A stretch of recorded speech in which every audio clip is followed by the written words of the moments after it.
Muy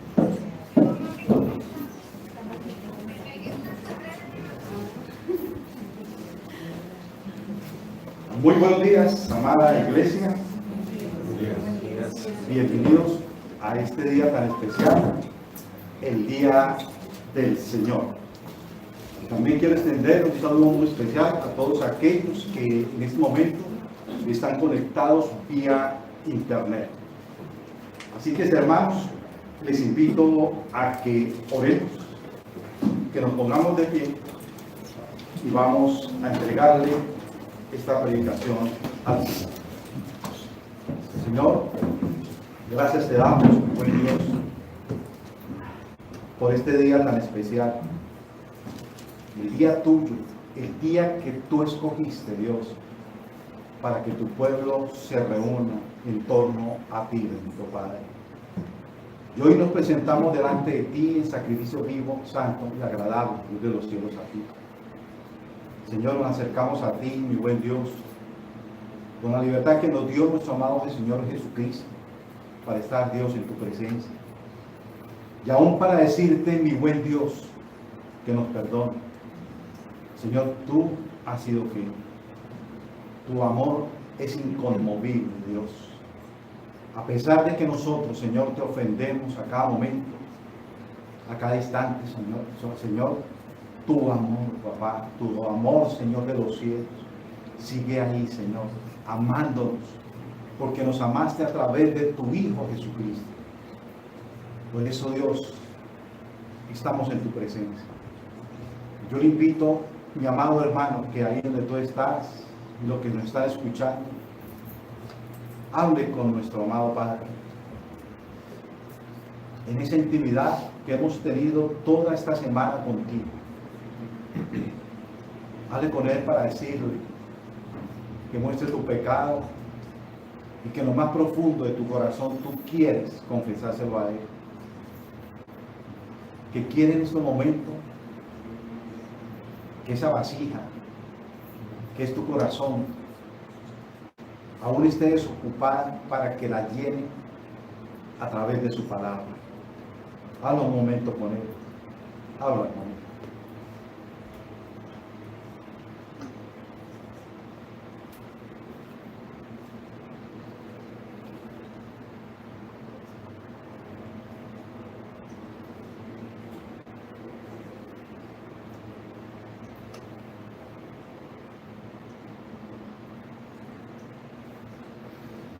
Gracias, mi buen Dios, por permitirnos hoy escuchar de ti, conocerte más. Y gracias, Dios, por darme ese privilegio tan grande, Señor. Porque como decía bien Juan el Bautista, Señor, es que no soy digno, Dios, ni de desatar la sandalia, Padre Santo, de tus pies. No soy digno, Dios. No soy digno. Señor, pero te pido que hoy hable a tu pueblo, Dios, a lo más profundo de su corazón. Gracias, amado Jesucristo, porque tú fuiste el Cordero. Ese Cordero que fue a la cruz del Calvario, sin chistar absolutamente nada. Callaste,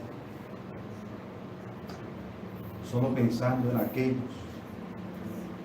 que a través de su muerte iba a sacar de los profundos infiernos. Gracias, porque lo hiciste por mí, mi buen Cordero, el ungido de Dios, el Hijo de Dios. Eres tú, y lo reconocemos en lo más profundo de nuestro corazón. Habla hoy a nuestras vidas. En Cristo Jesús, Señor nuestro. Amén y amén. Bueno, hermanos, si se acuerdan, la semana pasada empezamos a estudiar nuevamente el Evangelio de Juan. Juan, capítulo 1 al 28 fue lo que vimos la semana pasada. Y ha sido maravilloso realmente este evangelio, porque si nosotros le prestamos mucha atención al evangelio, tiene mucha enseñanza para nuestras vidas. Y no solamente, como decía el hermano Alex, tenerlo en la mente, sino más bien bajarlo al corazón y ponerlo realmente por obra. Porque para eso fue escrito la palabra de Dios, para que la pongamos, ¿por qué? Por obra. Hoy vamos entonces a ver la segunda parte, el segundo día, en la cual habíamos dicho que Juan había dividido este evangelio en 7 días, igual que la creación en la cual escribió Moisés. Entonces, mis hermanos, Juan relata una semana de la vida del Señor Jesucristo. Esta semana se encuentra después de la tentación en el desierto y antes del encarcelamiento de Juan el Bautista. En ese momento se inicia entonces el ministerio público del Señor Jesucristo en Capernaum. Y esta semana la encontramos en Juan 1:19 hasta el capítulo 2:2. Esta semana. Juan 1:19 hasta el capítulo 2:2. Ahora, mis hermanos, les pido que abramos nuestra Biblia para ver estos 7 días en cada uno de estos versículos. En el primer día lo encontramos del versículo 19 al versículo 28, que vimos el domingo pasado, versículo 1 hasta el capítulo 28. El segundo día lo encontramos en los versículos 29 al 34, que fue el que leyó el hermano Alex.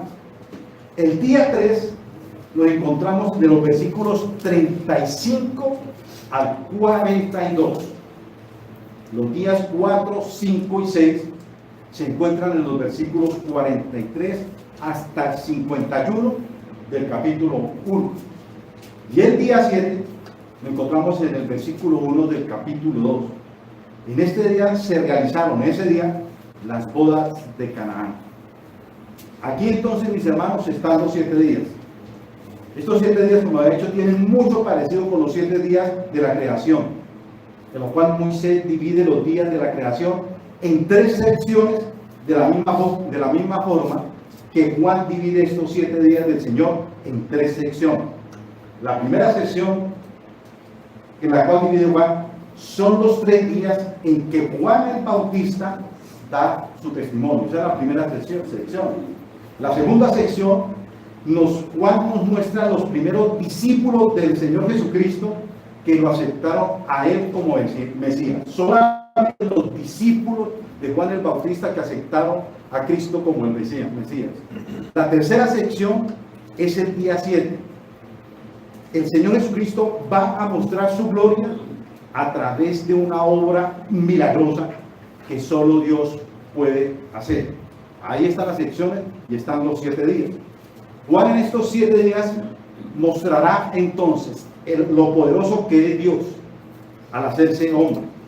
¿Para qué se hizo hombre? Para liberar al pueblo de Israel.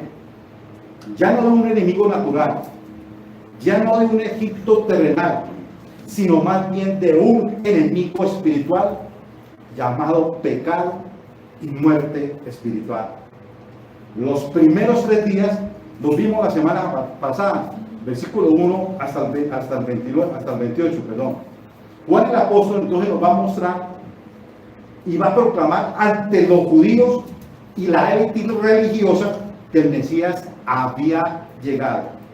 El Mesías anhelado, el Mesías esperado. El Mesías ya estaba ahí, entre ellos. Ahí estaba entre ellos. Igual acuérdense que él decía que lo comparaban con el Mesías, que lo comparaban con Elías, con el profeta, y el que decía, no, yo no lo soy.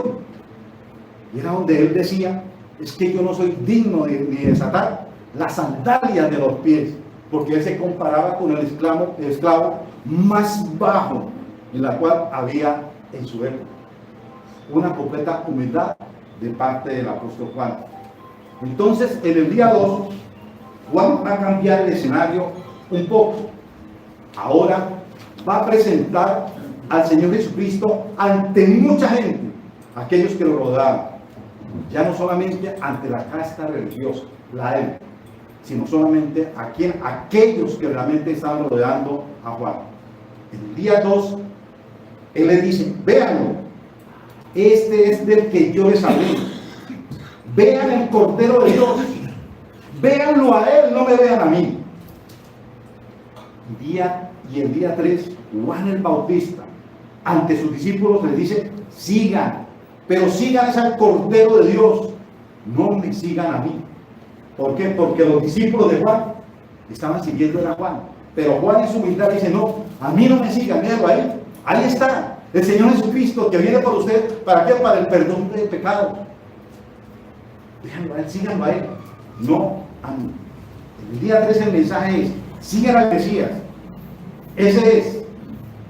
Hoy vamos a ver, entonces, ese día es el número 2, en el cual Juan el Bautista dice, vean al Cordero de Dios, no me vean a mí.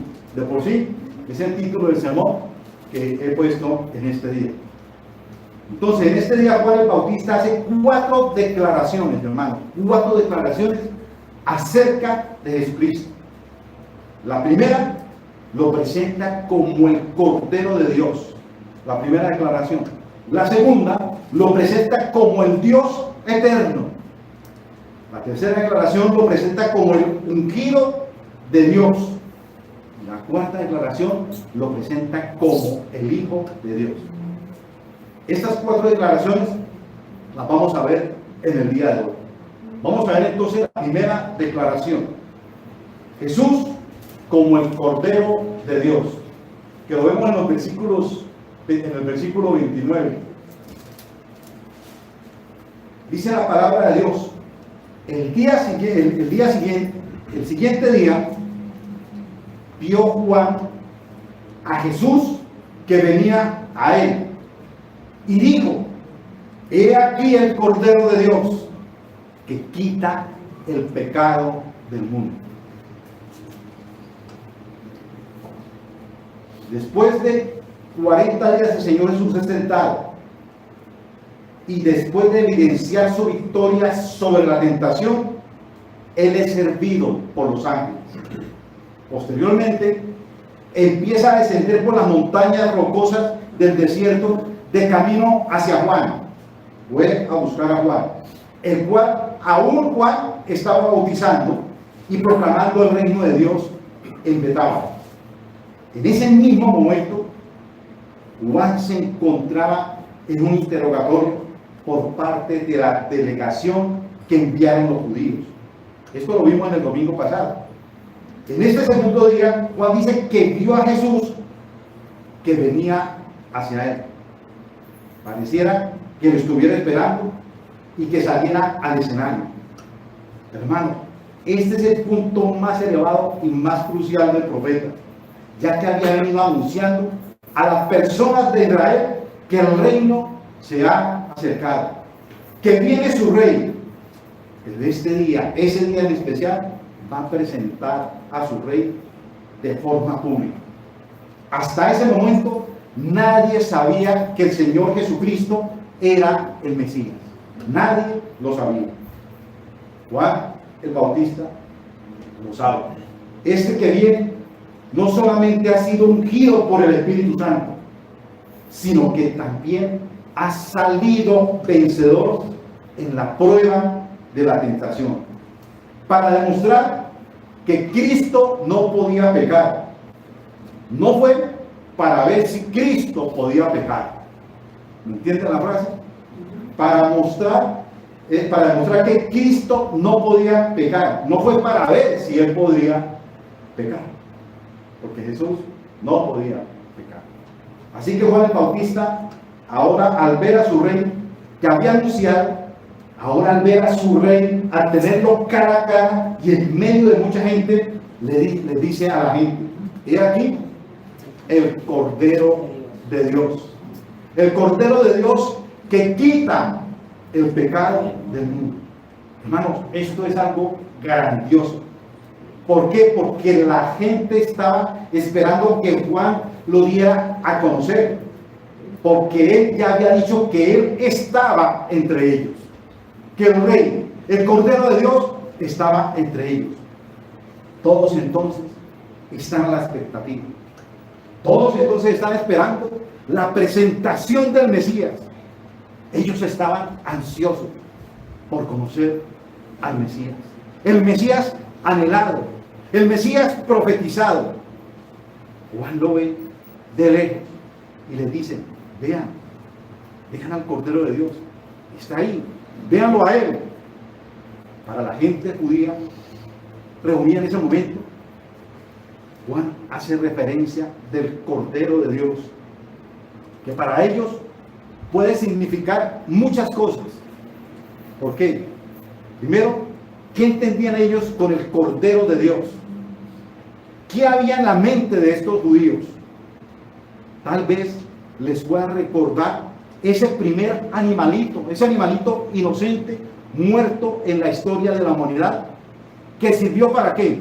Para cubrir la vergüenza del hombre y vestir su desnudez. ¿Se acuerdan? Cuando Dios vistió a Adán y Eva. ¿Sí? Génesis 3:21. Y Jehová Dios hizo al hombre y la mujer túnicas ¿de qué? De pieles, y los vistió. Tal vez ellos estaban pensando, los judíos, que ese era ese ¿qué? Animalito. Increíble. Posiblemente pueden estar recordando ese momento en que Abraham estaba a punto de degollar a su propio hijo en obediencia a Dios, pero que Dios le proveyó un sustituto, un cordero a Isaac.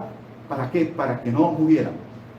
Génesis 22, del 13 al 14. Entonces alzó Abraham sus ojos y miró, y he aquí a sus espaldas un carnero trabado en un zarzal por sus cuernos.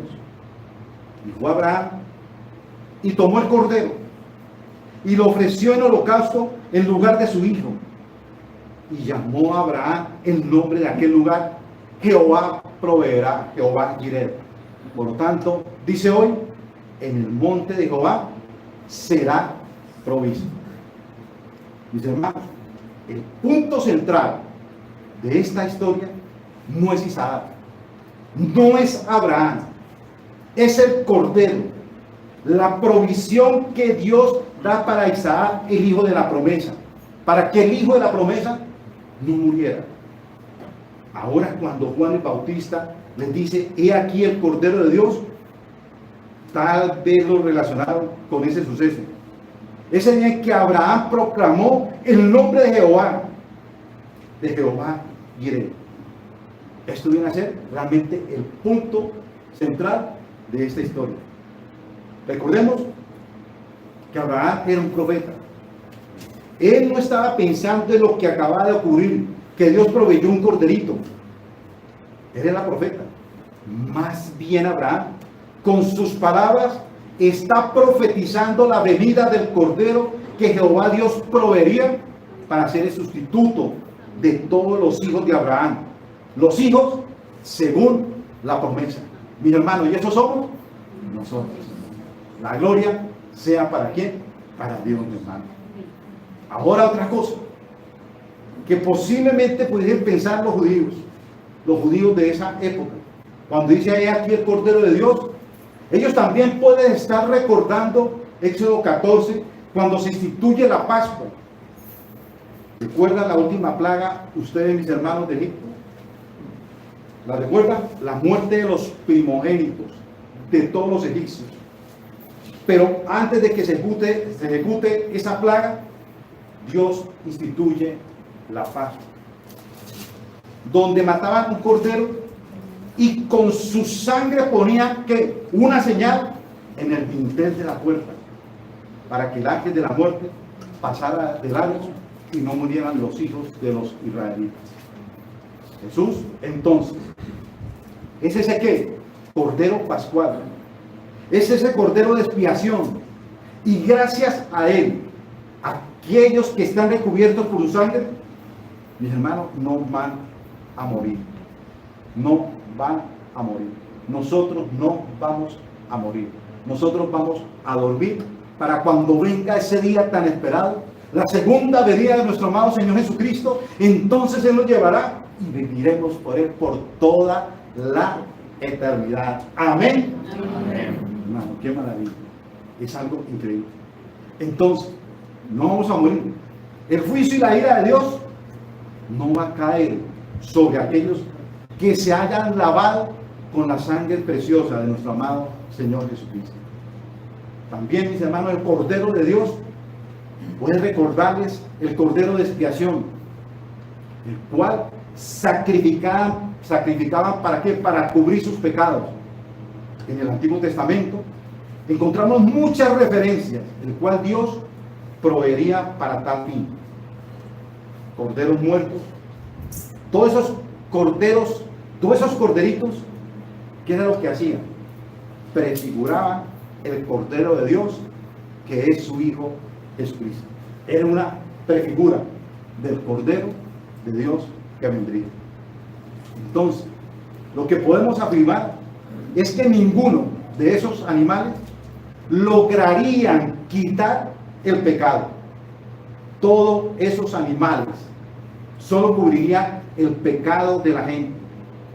Pero Jesús, el Cordero de Dios, quitó todo el pecado del mundo, según lo que nos dice Hebreos 10, del 11 al 12. Hebreos 10, del 11 al 12.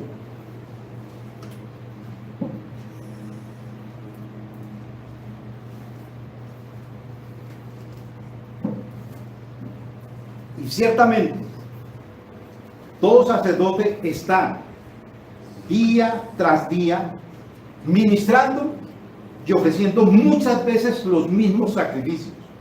Muchas veces los mismos sacrificios. Animalito tras animalito. Pero Cristo, habiendo ofrecido una sola vez para siempre un solo sacrificio por los pecados, se ha sentado a la diestra de Dios. ¿Cuántos sacrificios se necesitaron para el perdón de pecados? ¿Cuántos sacrificios en el Antiguo Testamento? ¿Cuántas ovejitas mataron? ¿Cuántos corderitos mataron? Pero con Jesucristo solamente se necesitó uno.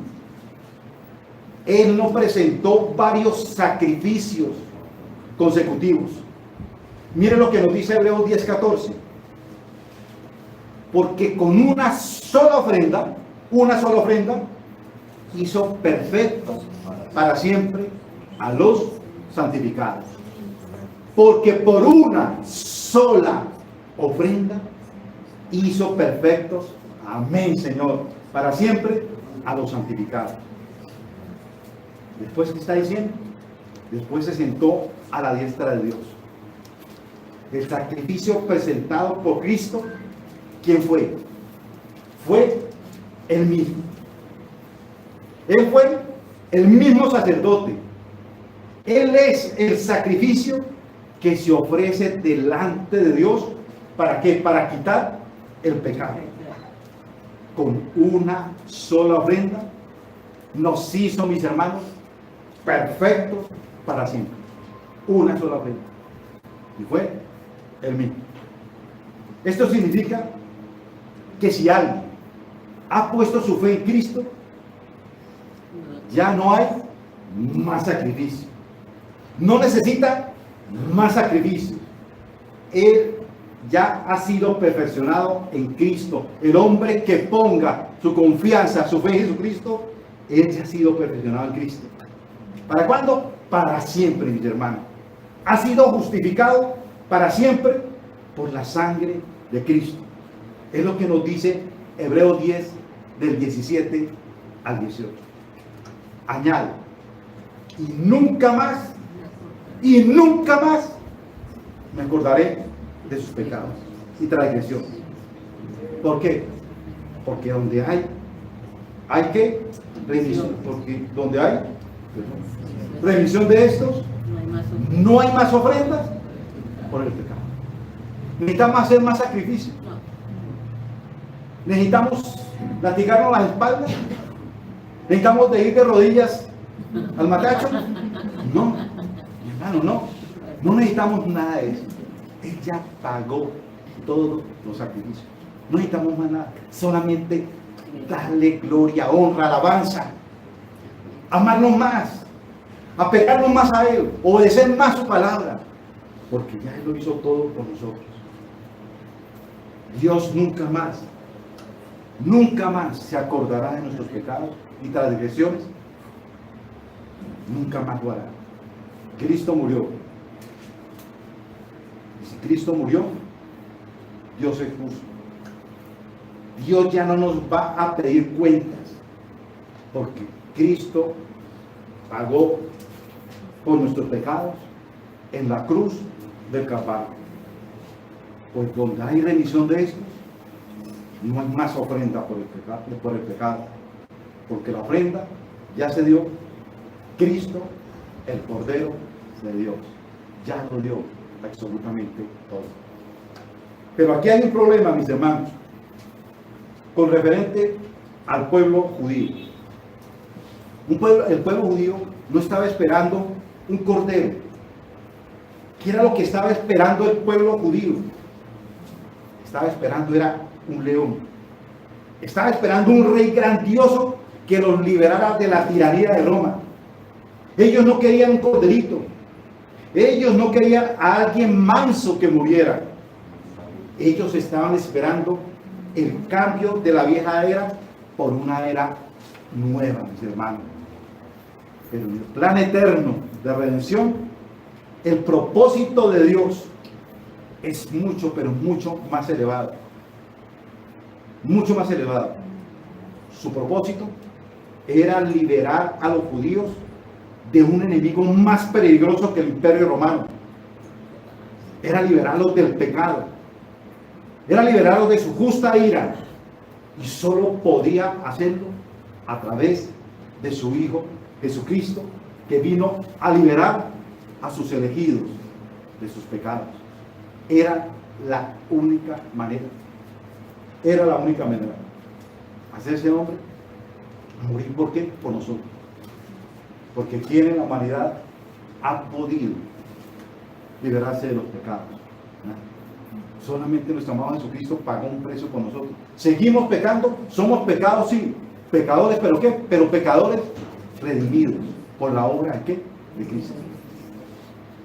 Cuando Dios quiere mirarte a ti como pecador o a mí, ¿qué es lo que hace el Señor Jesucristo? Él se interpone entre Dios y el pecador.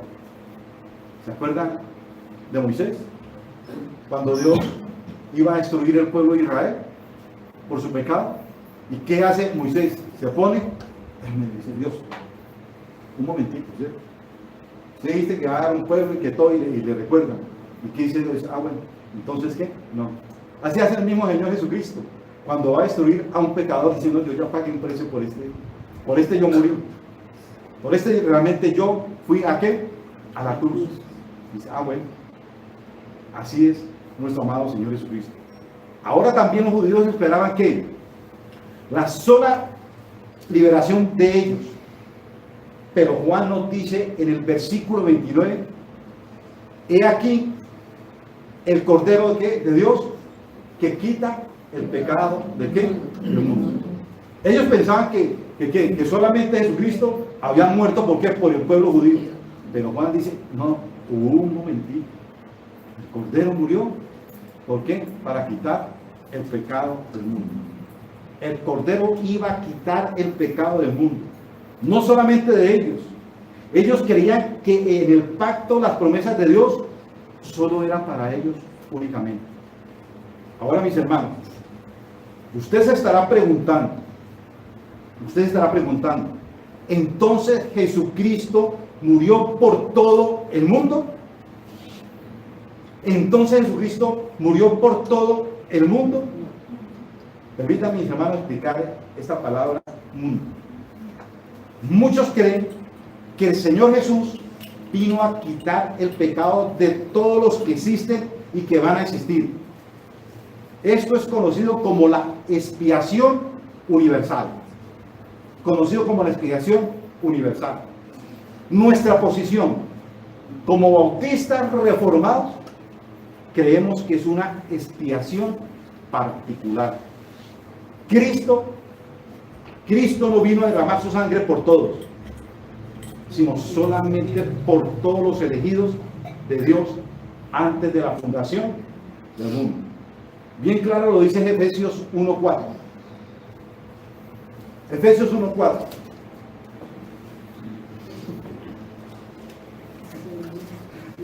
Según nos escogió en Él antes de la fundación del mundo, para que fuéramos santos y sin mancha delante de Él.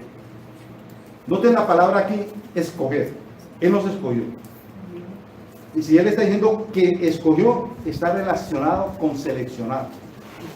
O sea que Dios seleccionó para darnos salvación. Jesús, Dios, seleccionó a uno, no a todos, para darles ¿qué? Salvación. Estas dos posturas, ya sea la expiación universal o la expiación limitada, ambos casos, en todo caso, se limitan a la expiación de Cristo. Y eso es muy claro, tanto la universal como la limitada. ¿Sí? En todo caso, están limitados a la expiación de Cristo. Pero el problema que hoy en día tienen los universalistas es que creen que su muerte no asegura la salvación. No asegura la salvación para ninguno. Depende de qué? De cada uno. Decide si te vas a salvar o no. Y déjenme decirle, mis hermanos, y esto es limitar la efectividad de la sangre de Cristo. Nosotros creemos que Cristo vino a morir por los elegidos de su Padre y no por todo el mundo. Eso es algo que nosotros debemos de tener en cuenta. Cristo, porque bien lo dice, según nos escogió, seleccionó a unos para darles salvación. Para ellos, Cristo no es un poderoso salvador, es alguien que hace posible que te salve. Para nosotros, Cristo es un poderoso salvador. Cristo no falla en su propósito. Cristo es grandioso en su propósito y nunca va a fallar. Porque por aquellos de los cuales murió, se va a salvar efectivamente. Miremos nuevamente el verso 29. Cuando Juan dice que quita el pecado del mundo, lo que está diciendo es que Cristo murió por una tribu, lengua, murió por todas las tribus, lenguas y naciones, salvación a todos los elegidos que están regados por todo el mundo. A eso es lo que hace referencia Juan el Bautista. Dios, entonces, al enviar a su Hijo, no está creando una posibilidad, más bien está haciendo algo efectivo. Este Cordero, al morir, pagó la deuda penal de todos y cada uno de los pecadores que su Padre escogió, y ninguno se perderá. El Señor Jesucristo lo dice en sus palabras: ustedes están en las manos de mi Padre y nadie los arrebatará de su mano. Estamos en las manos de nuestro Padre y nadie nos va a arrebatar de su mano. ¿Están convencidos, mis hermanos, de eso? Entonces, lo que Juan el Bautista vino a proclamar es a su Señor. ¿Al Cordero de qué? Al Cordero de Dios. ¿De cuál se trata la primera declaración? Veamos entonces la segunda declaración. El heraldo, o sea, Juan el Bautista, proclama que Jesús es el Dios eterno, según lo que nos dice Juan 1, del 30 al 31.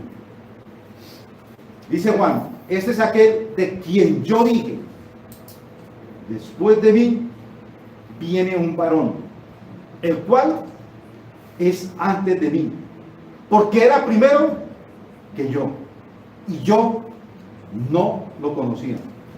Mas para que fuese manifestado a Israel, por eso quiere que lo escuchen decir que Jesús es el Dios eterno. Que Jesús es el Dios eterno. ¿Le está hablando a quién? A los judíos. Imagínense, mis hermanos, ese escenario. Hay muchas personas alrededor de Juan. Juan está bautizando en agua. Juan ve a Cristo y lo señala. Juan dice, miren, Él es el Cordero. Vean que viene el Cordero. Y ahora Juan les va a explicar lo que antes les había dicho. Juan les dice prácticamente, ven, lo que yo les dije, este que estoy señalando, este es quien yo dije, después de mí viene un varón, o sea Jesucristo, el cual es antes de qué, de mí, porque era primero que yo.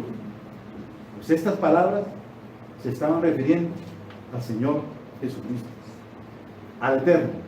Se estaban refiriendo a la eternidad de Jesucristo, que solamente se puede aplicar a Dios. Juan, entonces, en forma indirecta, le está diciendo que Jesucristo es el eterno de Dios, porque precisamente este atributo le pertenece solamente a Dios, y evidencia que la relación de Dios como creador absoluto de todo, absoluto creador de todo, del tiempo, del espacio y de la materia. La eternidad hace referencia entonces a la relación que tiene Dios con el tiempo.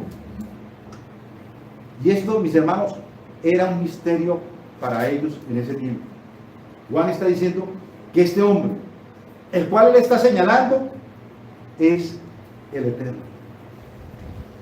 Para ellos, para los judíos, esto era algo catastrófico, porque el Eterno es inmateria.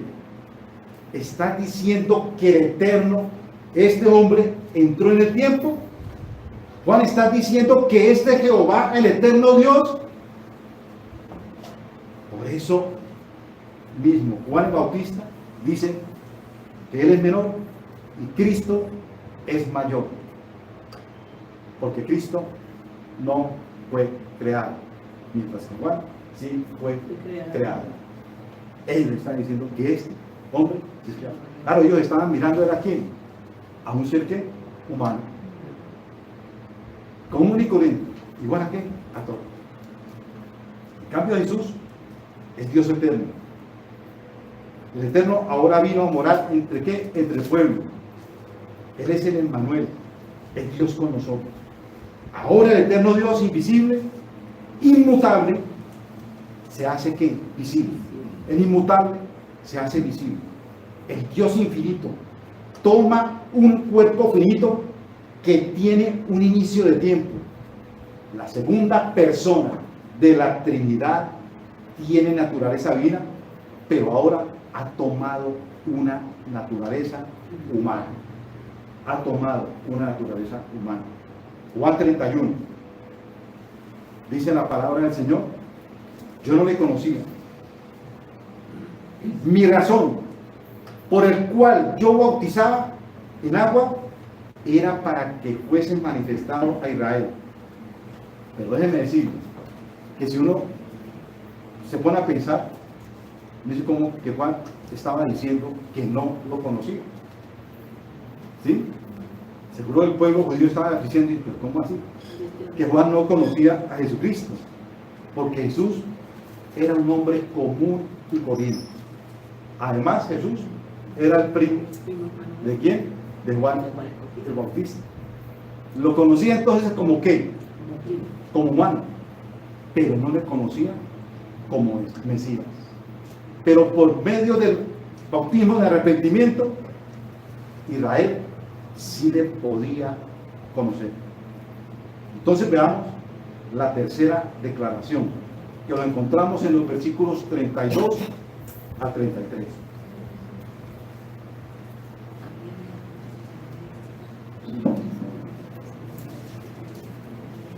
Dice la palabra del Señor: también dio Juan testimonio, diciendo: diciendo: vi al Espíritu de Dios que descendía del cielo como paloma, y permaneció sobre él, sobre Jesucristo.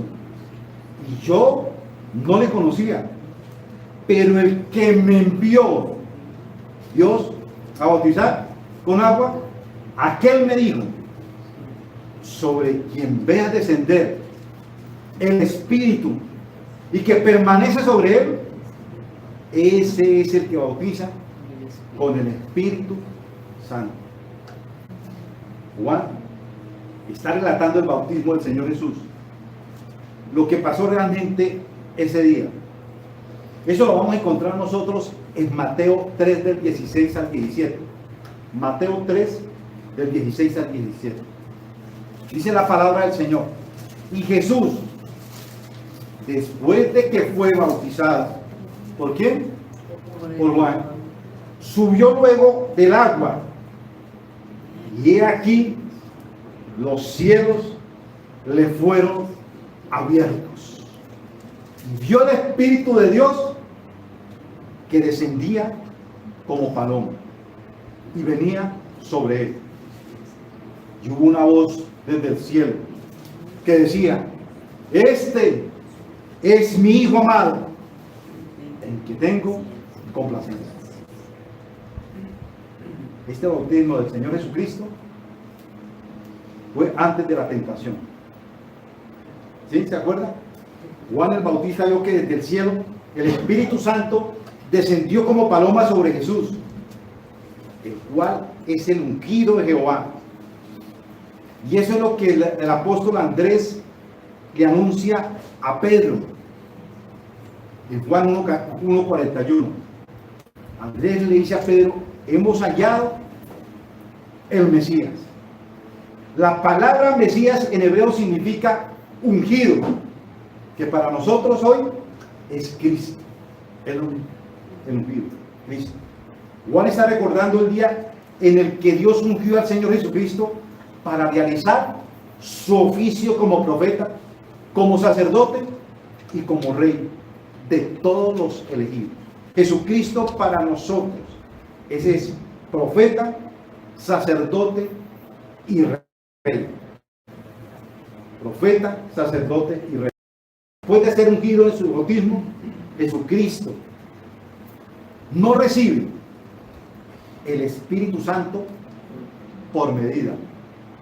Él viene, el Espíritu Santo viene a habitar con toda su plenitud en Jesucristo. El Señor Jesucristo tiene la plenitud del Espíritu de Dios porque fue el mismo Dios quien lo ungió. El Espíritu no es dado gota a gota. El Espíritu es dado con toda su plenitud. Hasta el momento en el que Juan bautiza, en ese momento en el cual el Señor Jesucristo viene hacia Juan, Juan ni siquiera sabía que iba a bautizar el Mesías. Él no lo sabía. Por eso dice: y yo no lo conocí. Dice, ahí viene mi primo. ¿Cierto? Pero pues sí, él se viene a bautizar como cualquier otro hombre. Sí, eso es lo que está pensando Juan, ¿no? ¿Ustedes se acuerdan, mis hermanos, la pregunta que le hicieron los fariseos el domingo pasado a Juan? ¿Qué es lo que ellos le preguntaron? ¿Qué autoridad tienes para bautizar? ¿Qué autoridad tiene usted, Juan, para bautizar? Juan les dice: yo bautizo con la autoridad de aquel que me envió. De aquel que me envió. ¿El cual fue? Dios. ¿No fue por voluntad de quién? De Juan. El verso 33 lo dice: aquel que me dijo. ¿Quién fue el que le dijo? Nuestro amado Padre. Aquel le dijo: sobre quien veas descender el Espíritu y que permanezca sobre él, ese es el que bautiza con el Espíritu Santo. Simplemente Juan bautiza en agua. Pero Dios, Cristo, bautiza ¿qué? En el Espíritu. Ahora Dios tenía un propósito más elevado que solo el bautizo. Mientras Juan estaba bautizando, iba a llegar el momento esperado, el momento anhelado, del cual el Mesías iba a ser bautizado. Y en ese momento iba a haber la señal que Dios le había dado a Juan, de que ese era el Mesías. ¿Usted se imagina a Juan?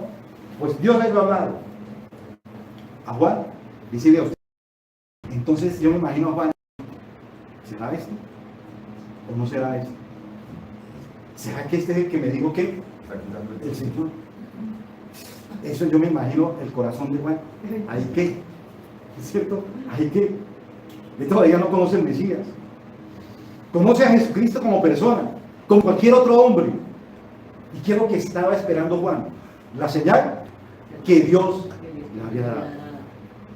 Aquel que me envió a bautizar en agua, me dijo, aquel sobre quien viera descender el Espíritu y reposa sobre él. Entonces este es el Mesías. A ese es el que usted va a bautizar. Entonces Juan ve venir a Jesucristo. No ve venir hacia qué, hacia él. Hay un pálpito realmente en su corazón. Tal vez de pronto Juan duda. Se pone a pensar. Juan no puede equivocarse. Juan lo mira. Juan recuerda la señal que Dios le había dado. Entonces Juan está en espera de qué? De esa señal. De pronto ve Juan el Espíritu Santo descender sobre quién? Sobre él. Uy, yo me imagino Juan que ese es, ¿cierto? Ese es. Señor mío, qué tremendo. Ve el Espíritu Santo descender sobre él. Juan se emociona y tal vez él grita, sí, este es el Hijo de Dios, este es. Emocionado. En este punto, todos los que escuchan están atónitos. Y debían de estarlo. ¿Por qué qué? Porque ellos estaban acostumbrados a ver a un hombre común y corriente, al hijo del carpintero. Al hijo del carpintero. Ahora Juan el Bautista está diciendo, primero, que el que viene ahí, el que va a bautizar, es el Cordero provisto por Dios. Ahora Juan está diciendo no solamente esto, sino que es el Mesías. Y no solamente eso, sino que es el ungido. Y ahora Juan nos viene a decir que es el Hijo de Dios, el Dios eterno. Ellos se quedan atónitos. ¿Y aquí qué pasó? ¿Aquí qué pasó?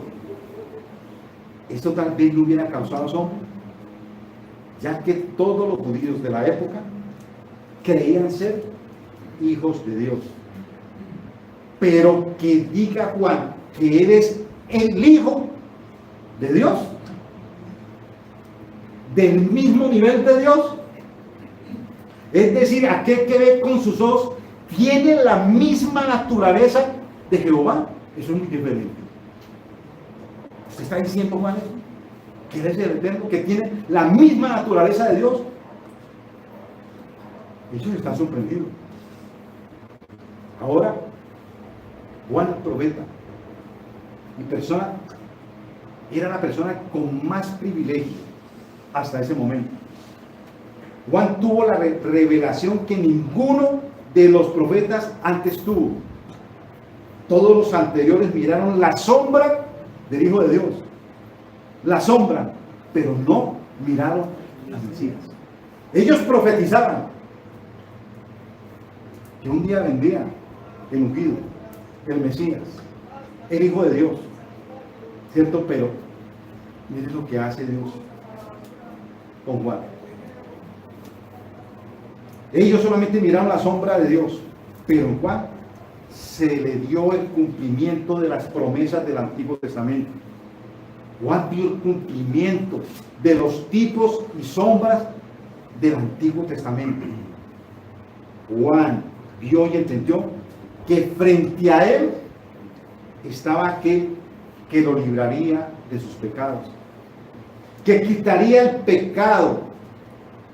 Por eso con fervor lo presenta ante todos.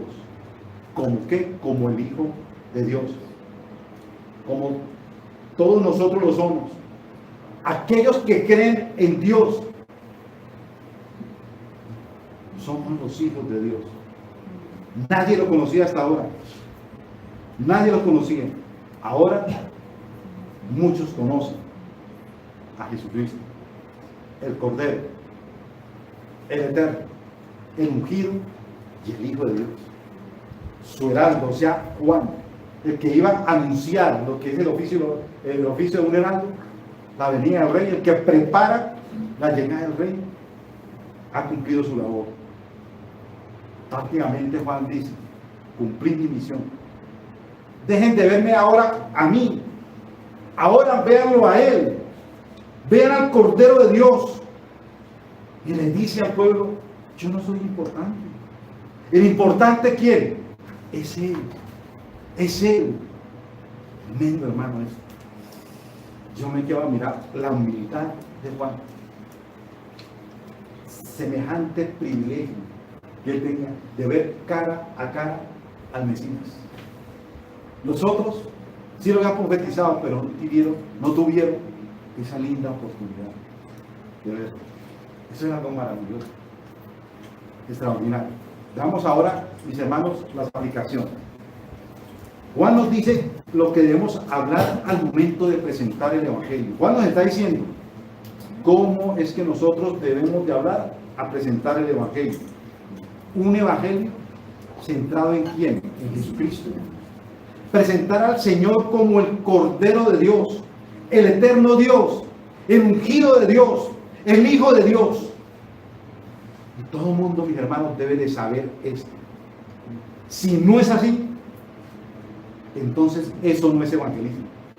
Si no lo presentamos como a Cristo, como el que quita el pecado, no es evangelismo. Debemos de aprender de Juan en su humildad. Él proclamó con fervor: vean al Cordero, vean al Cordero. Él no está diciendo: véanme a mí, vean mi testimonio, vean cómo reparto a la gente, vean cómo hago para la gente. Hermanos, no se trata de nosotros, hermanos, se trata de Cristo. A Cristo es del que nosotros debemos de hablar siempre. Que la gente vea a Cristo, que la gente vea a Cristo, y que nosotros lo proclamamos, que nosotros lo anunciamos. Y debemos de llevar constantemente a la gente a Cristo. Debemos de llevar a Cristo ¿a quién? A nuestras familias. A mí me llama la atención de verdad, muchos hermanos llegan: uy, yo quiero que mi hijo, cierto, conozca el Evangelio. Vea qué cosas tan maravillosas. Yo quiero que mi padre y mi madre conozcan de Cristo, ¿cierto? Hermano, ¿usted por qué no le evangeliza? ¿Por qué no le habla de Cristo? ¿Por qué no le habla de Cristo? Usted, mis hermanos, tiene el poder del Espíritu Santo ¿sobre qué? Sobre su vida. Y el Espíritu Santo es el que habla a través suyo. La proclamación del Evangelio, lastimosamente, no está centrada en Cristo. Hermanos, nosotros muchas veces tenemos algo en común con los impíos. Tenemos algo en común. Las iglesias se quieren moldear a la cultura, tomando como pasajes muchas excusas, acomodándolo a qué? A su manera. ¿Ustedes no han visto que ahora muchas iglesias se hacen rockeras? ¿Sí? Se hacen a distintos grupos existentes en el mundo, pensando que así van a ganar el mundo para Cristo. No, mis hermanos. El evangelismo es presentar a Cristo con todo su esplendor. Que la gente miren a Cristo, que miren a Dios, que lo miren a Él, el eterno hecho hombre, aquel que fue ungido con la plenitud del Espíritu Santo. Hoy en día la gente vive obsesionada por su cuerpo. Tienen un amor idolátrico por sus cuerpos. Cirugías por aquí, cirugías por allá, liposucción. ¿Para qué? Para intentar verse como las mujeres de las revistas. Yo no veo, hermano, a mí de verdad que me da como lástima empezar con esas mujeres realmente. Yo las doy, Señor, qué pesar. Qué pesar. ¿Sí? Porque a fin ella necesita a alguien que realmente le comparta a Cristo, que se valore, que se quiera, que se amen, tal como Dios que realmente las hizo.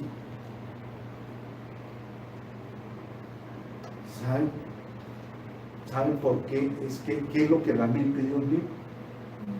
¿Se acuerdan cuando David fue a escoger, el profeta fue a escoger el rey ante su padre Isaí? Y le presentaron a todos los hermanos, unos guerreros, unos grandotes, a unos grandes peleadores. Y entonces el profeta le dice, pero ¿y que usted no tiene por ahí alguien más? Ah, sí, yo tengo por ahí un chinito ahí que le sirve el pan a los hermanos, que le trae agua a los hermanos. Ese es el que está allá, me han dicho, pastoreando, ¿qué? Las ovejas. Entonces le dicen, oiga, tráigamelo para ver. Y yo me imagino Dios hablando al profeta. Espera, y cuando ven entrar al rey David, el profeta, yo me imagino que se quedó con la boca abierta. Este Dios, este muchachito, es el que tú me estás diciendo que lo nombre como rey. No sea ese. Y el papá y los hermanos, y lo coge el profeta y dice, tú serás el rey. Pero mire, yo cuántos he matado, yo cuántos he liberado, y este no ha hecho nada y no cuidar las ovejas. Yo, pues ese va a ser el rey. ¿Y qué termina diciendo? Porque yo no miro lo exterior, sino miro el corazón. Aquí quiero decirle, mis hermanos, de verdad que Dios mira su exterior. Por más de que una mujer se ponga bonita, hermosa, se haga liposucción, se haga una cosa y otra, ¿cierto? Dios no va a mirar eso. Dios va a mirar es el corazón de la persona. El corazón de la persona. Dios mira si ha hecho un cambio. Lo que Dios mira es que si ha hecho realmente un cambio en su corazón. Un corazón de piedra en un corazón de carne. Un corazón sensible es lo que mira Dios. Si por dentro somos huesos secos, de nada nos sirve maquillar el exterior. Si su corazón no ha sido renovado por el Espíritu Santo, hermano, no ha sido nada. Déjenme decirle también una cosa, no vayan a tomar así tan radicalmente, ¿cierto? Porque es que muchas veces sí, nosotros tenemos que cuidar nuestro cuerpo exterior, y a veces hay necesidad, de pronto un accidente o algo, eso está bien, ¿cierto?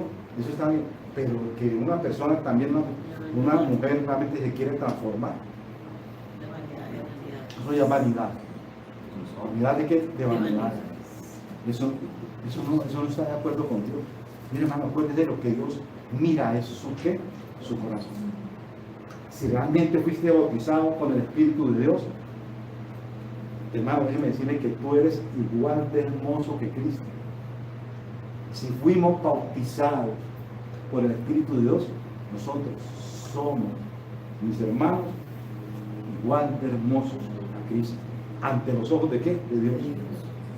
¿Por qué? Porque el Padre ve al Señor Jesucristo en quién? En Dios. Ahora Juan el Bautista tuvo un gran privilegio y todos los que estaban presentes lo tuvieron. Como dije, ver cara a cara al Señor Jesús. Pero nosotros, hermanos, tenemos un privilegio mucho mayor.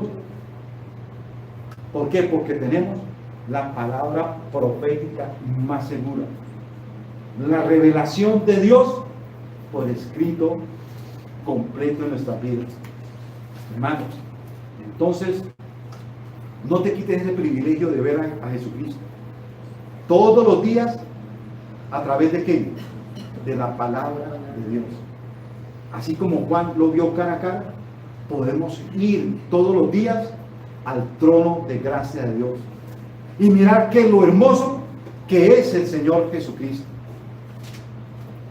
Y finalmente, aquellos amigos que me están escuchando, tú que no conoces realmente el Cordero de Dios, que no conoces al Hijo de Dios, al ungido, al Mesías, hoy mi hermano, mi amigo, acabas de escuchar quién es Él. Si crees en Él, usted, mi amigo, podrá ser salvo. Salvo de sus pecados. Míralo a Él. Ninguno aquí es importante, porque lo que venimos aquí a esta iglesia, también nosotros sabemos que vamos a fallar, que nosotros vamos a pecar. Pero si mira, mi hermano, a Cristo, Cristo nunca te va a faltar. Amigo que me está escuchando, debes de ir a Cristo. Solo Él puede quitar el pecado y salvarte de la ira venidera. Usted tiene que venir corriendo realmente a Cristo. Oremos. Señor, mi buen Dios, te invito a que nos pongamos de pie y vamos a orar al Señor con reverencia a nuestro Padre Celestial. Señor, gracias. Tu palabra, Dios, quien lo dice, es cortante más que espada de doble filo, que penetra a Dios a lo más profundo de nuestro corazón. Gracias, gracias, Dios. Gracias por haber pensado en la salvación. Gracias, Dios, porque antes de la fundación del mundo tú nos escogiste para sí. Gracias, Dios, porque en tu mente estaba planeada la salvación para nosotros. La única manera era haciéndote carne. El pueblo judío estaba acostumbrado a degollar los corderitos, pero los pecados no eran quitados completamente de ellos. No eran quitados. Vivían todavía en la amargura a pesar de los sacrificios que hacían. Se sentían culpables porque solamente ese cordero cubría, mas no quitaba. Señor, pero hoy tú nos has dado el privilegio. Señor, Juan el Bautista es contundente en presentar testimonio de quién es realmente Jesucristo. Si Él lo nombra como el Cordero de Dios, y el mismo Jesucristo lo dice: yo soy el Cordero de Dios que quita el pecado del mundo. Yo no lo cubro, sino lo quito, lo arranco de su vida. Gracias, Cristo. Gracias por lo que hiciste en la cruz del Calvario por mi vida. Eres el Cordero que bajaste del cielo, como dice el himno, a morir en la cruz por mí. Dele gracias a nuestro amado Señor Jesucristo. Gracias porque hoy estamos seguros de nuestra salvación. Hoy estamos seguros que Cristo, tu sacrificio, nos justificaste delante de Dios. Quitaste la barrera universal que nos separaba de nuestro Padre Celestial, el pecado, el cáncer que había en toda la humanidad. Hoy somos privilegiados, anhelando la segunda venida tuya, Cristo. Ven pronto, Cristo, ven. Ven pronto, Cristo. Ven y llévanos contigo para vivir una eternidad contigo. Allá no habrá lloro, lamento, ni dolor. Cuánto deseo, Dios, estar contigo. Para mí el vivir es Cristo y la muerte es ganancia, decía el apóstol Pablo. A ti sea la gloria, la honra. En Cristo Jesús, Señor nuestro. Amén y amén. Amén.